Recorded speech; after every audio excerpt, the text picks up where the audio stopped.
minsan kailangan mo rin yung tapang na ipaglalaban ka, di ba guys? Napuntahan niya na ba ito guys? Kapitolyo, kapihan ito guys. Kapitolyo ang pangalan ng coffee shop na ito. At malapit nga ito sa Manila City Hall. Kaya yan, kung di nyo pa napuntahan, i-try nyo na guys dito ang pumunta at napakasarap ng kanilang kape guys. Kaya natutuwa ako na i-share sa inyong kaalaman ang kapehan na ito.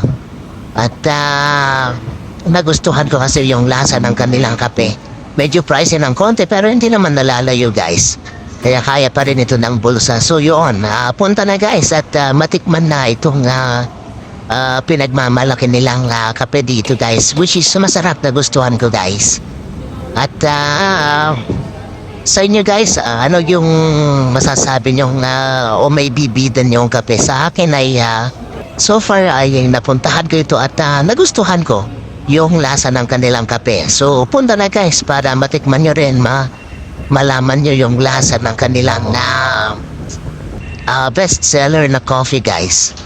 Kaya yan. So para maharap natin yung isang umaga o isang araw sa ating buhay, magkape tayo guys.